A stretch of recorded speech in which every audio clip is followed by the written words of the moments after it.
Hi there, everybody. I'm here. So this is probably the last live I'm going to be able to do in here today. I only have about 20 more minutes left in this room. Not only are we only able to book for 2 hours, it's in a day. So it's just like I can't rebook for later. I try doing different things and the sound just doesn't work or whatever. So I'm just leaving it to when I'm able to do these things. So I want to thank all of you for being here. I appreciate all of you being here, whether new or returning subscribers. I know that that's technically like what it is subscribe, right? Subscribe button. It is weird to say subscribers. I don't know. One of the other people that I like to watch, she's always like, "You're not subscribers, you're my family," and I'm like, "Yeah, I get that, you know." Like I feel like that too, but it's like, how else do you call it? Like, what else do you say? I don't know, but I'm just really glad that you're here. I'm glad that you hit the little notification bell, which means that you want to know more content, you want to know more about what is happening, and that really just it.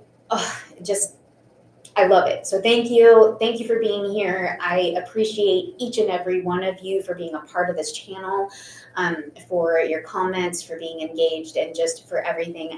My prayer and my hope is that this prophetic warning is going to speak to your heart. Now, this is where I think in the last one I started to talk about the people like looking down.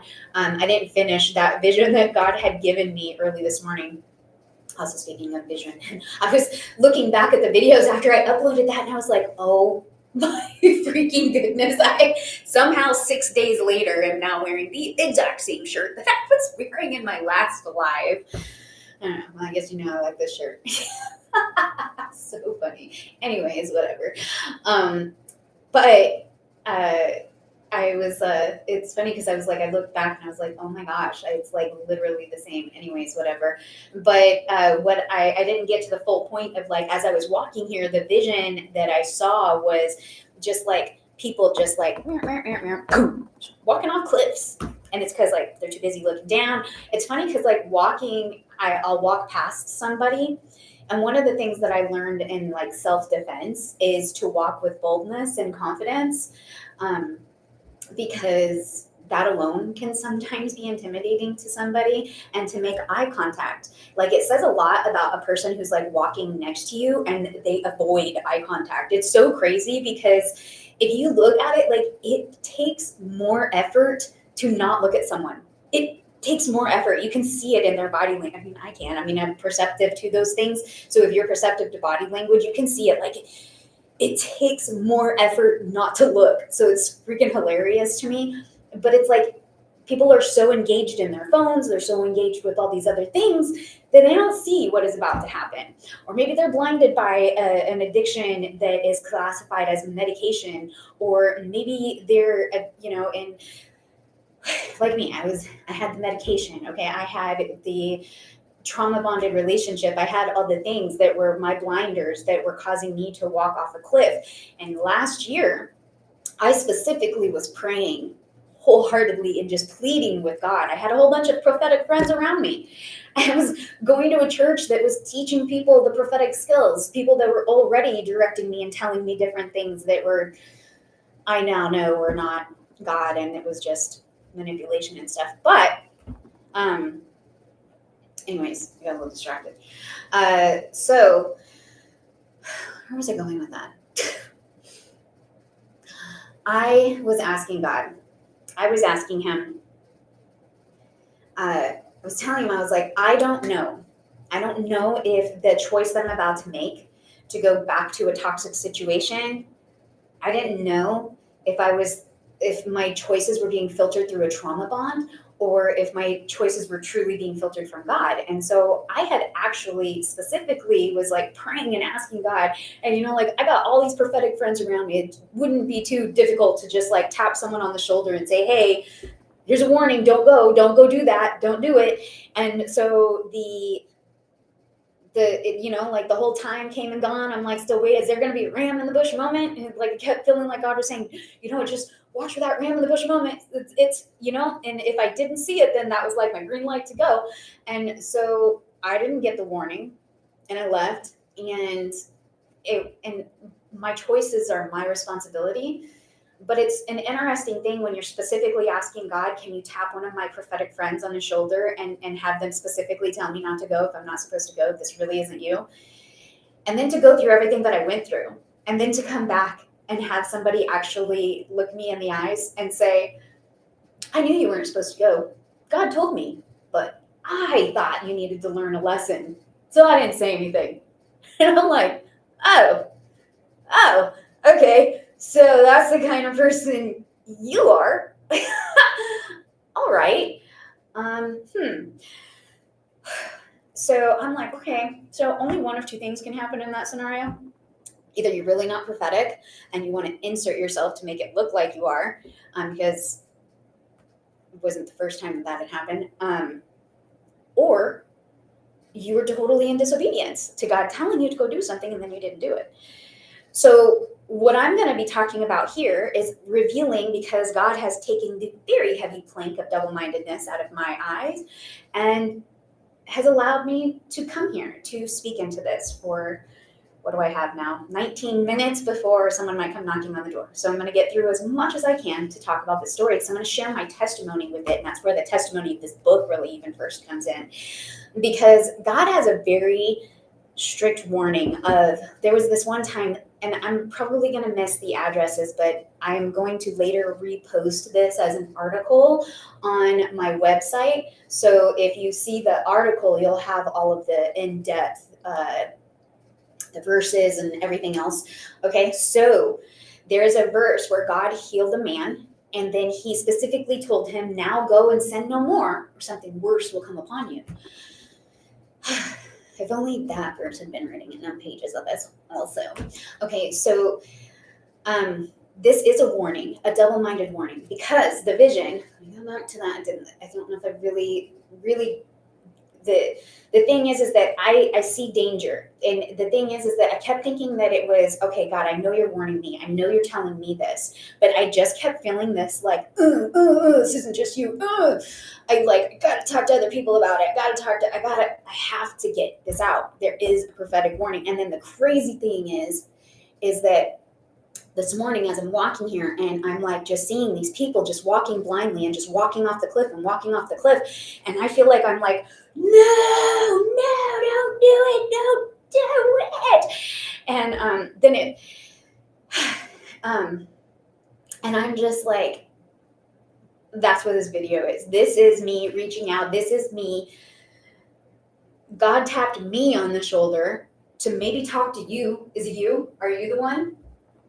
I don't know, and I don't need to know because it's just between you and God. But I am here to maybe be the person that God sent to say, this might be your ram in the bush moment that says, don't do that. Don't go back. Don't go back. And not only don't go back, but stop living a double-minded life because, right? Okay, we're going to get into some of those things. But I want to share my testimony with you guys about how God has freed me, and then I didn't stay faithful to the freedom, and it took me back. And just like he said to that man that he healed, if you keep on sinning, something worse will come upon you. And that is where, like, when I landed at this last relationship, my marriage, I was just like, oh my gosh, like it made me almost like terrified for like if there's a future for me with anyone, because I'm like, every relationship gets worse and worse and worse and worse. And this one literally almost killed me. So I'm like, I want to like, I'm just like, no. But then it's like, but he was showing me that why it was leading to those things is because he warns that if you keep on sinning, something worse will come upon you. So what I'm hoping that you gather out of this is to know there's a couple of things, right? There's those of us who have been freed from our double-mindedness, because I believe that at one point in time, everybody has lived a double-minded life because you were in the world and then you came to God, whether you were recommitting yourself because you grew up in the church or because you were a new believer. At some point in time, there's this, like, I call it like almost like a decompression chamber where you're coming out of your old life and you're going into your new life. And that's the wilderness, right? With the wilderness, what do we say? They could have got there in 11 days. It took them 40 years. Why? Because it took that long to rewrite their brain. Because God can free us from something instantly, but renewal of mind can take time. And if you don't start, processing that renewal of time. When you're in the wilderness, you're going to start thinking, maybe it was better if I go back. Oh, maybe it wasn't that bad. Oh, well, that comforted me before. Oh, well, smoking weed helped me then. Oh, I got all the good medical excuses for why smoking weed is just so good for me.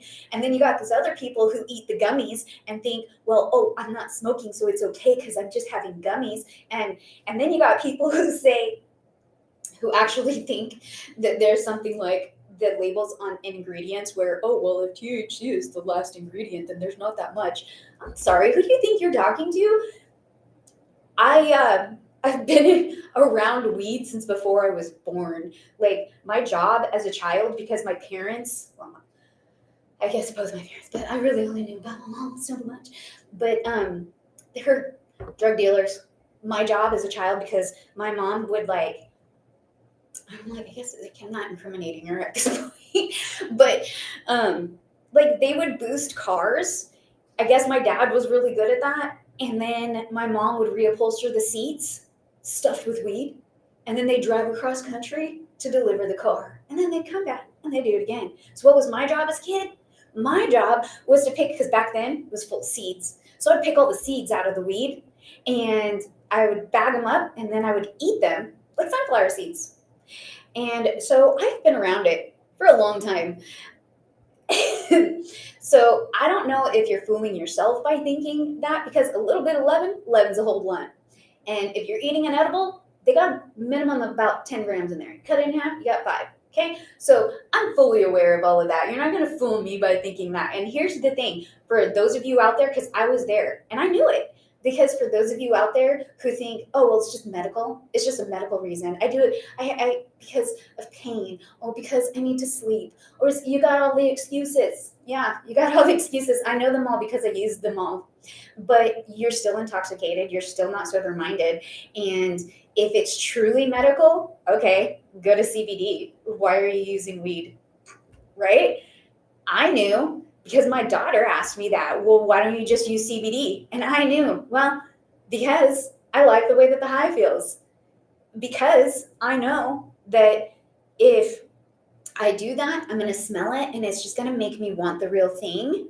And which then showed me that I really wasn't doing it for medical reasons. Because when I was honest with myself, I could see I liked the feeling that it gave me. And if I wasn't experiencing that feeling, then I didn't want it. And why did I do it more and more and more? And it increased more and more and more. And it got heavier and more and more and more. And then I was doing dabs and that, like, tons a day. Like, it was crazy the amount that in this 3.5 years that I've lost so much stuff, like the extent that even went to. And when we are not sober-minded, because he tells us to be sober-minded, because the devil roars around like a roaring lion. And yes, he does. Guess where I was sitting when he highlighted that even more? I was out in Michigan where they call it the lion's den. I had gone into a store and I'm looking around and it's the lion's den and I'm like, God was just speaking to me prophetically in that moment, because that's what I was doing. I was not sober-minded, and there was a roaring lion who was seeking someone to devour, and he was devouring me, and I was letting him. And there's many of you out there who are living a double-minded life, and you're allowing the enemy to come in and devour you. And the crazy thing is that as I was walking here this morning and God was going over this prophetic warning with me, he gave me names again. And I just started getting all these names. And I'm like, is this me? Is this me? Are you giving me these names? Are you telling me, am I just making this up? And then he started getting names of people that I don't know. Names of people that I'm like, I don't even know if I've ever known anyone with that name. And I'm like, this can't be me. It just can't be me. Because if it was me, that I wouldn't know these names. So God gave me names of some people that I think that might be some of those people ready to walk off the cliff. And so I'm here to tell you, please don't go back to that thing that God has already freed you from. Now, before I forget, I just happened to see this sitting here, and before I lose my time, because I got 11 minutes, I got to get this out. Okay, so here's the thing about this Bible, okay? In 2014, I was in one of the scariest relationships of my life up until that point. At that point, until my marriage that I just got done surviving, I had never been abused physically. I had been abused so many other ways, in every way possible. I don't think I have actually been in one relationship where I have not been betrayed or abused one way or another. And it at this time it was not physical abuse. It wasn't that kind. It was a bunch of different other things, but it was really bad. And I had been praying and I had been asking God, how do I get out of this? What do I do? Everything felt so hopeless. I wanted to give up on life. I didn't know what to do. I went out on a walk, and as I was walking, something shiny caught my eye.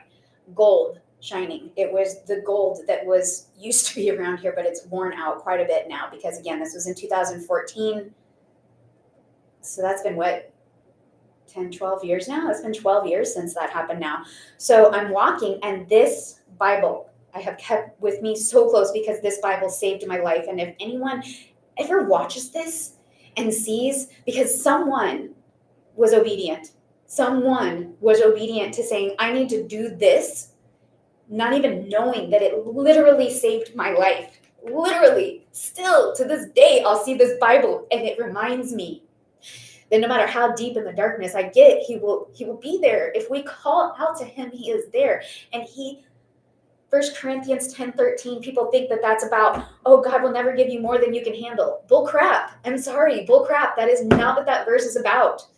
That verse is about not ever getting temptation, not more temptation than you can handle. He's never going to give you more than you can handle, but he will give you a way out. The question is, will you take it?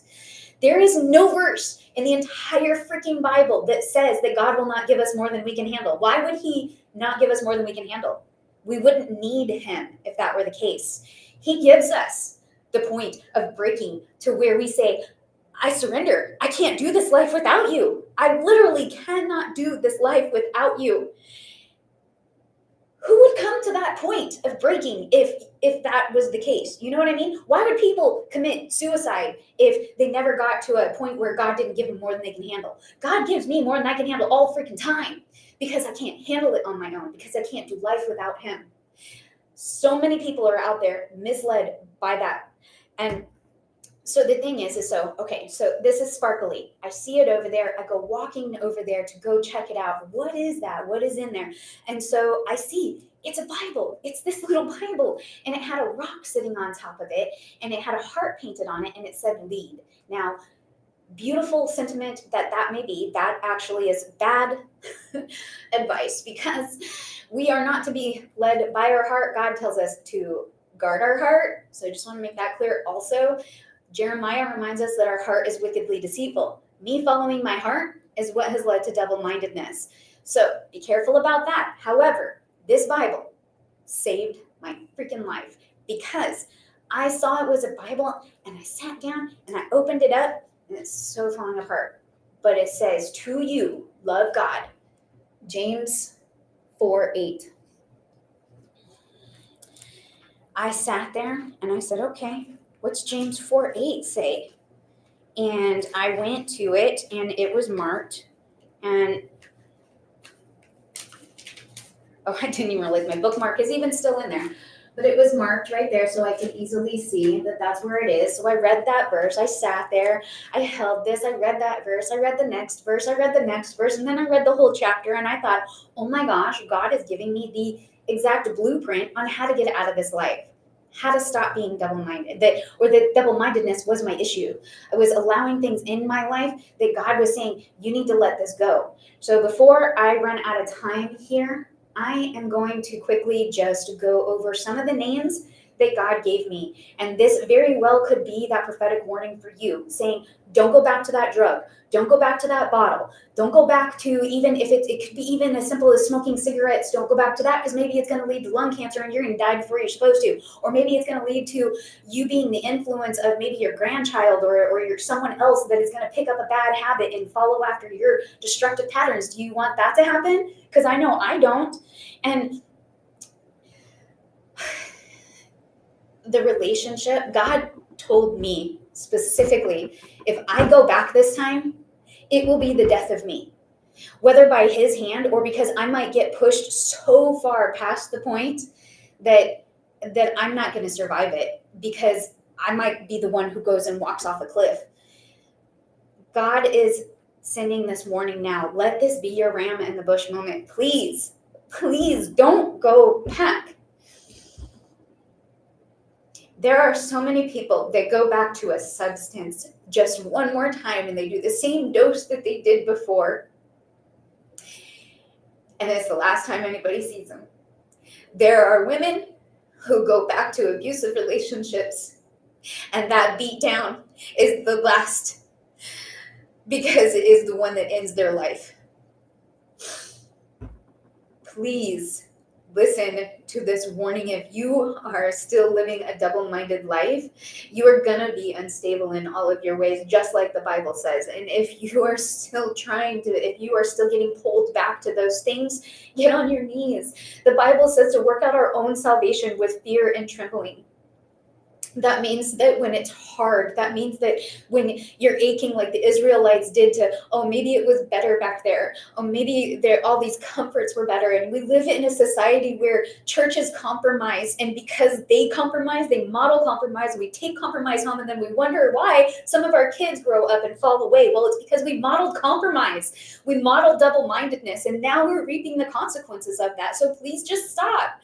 Please stop reaping the consequences of double-mindedness. God is just asking you to please come to him, to love him with all of your heart, with all of your mind, and with all of your soul, because until you do, you will not truly understand what it means to fear him, to fear separation from him, where every question is filtered through the question of, is this decision going to bring me further or closer from God? Is this decision going to bring me further or closer from my family? I lost everything because I didn't listen to the warnings. I lost everything.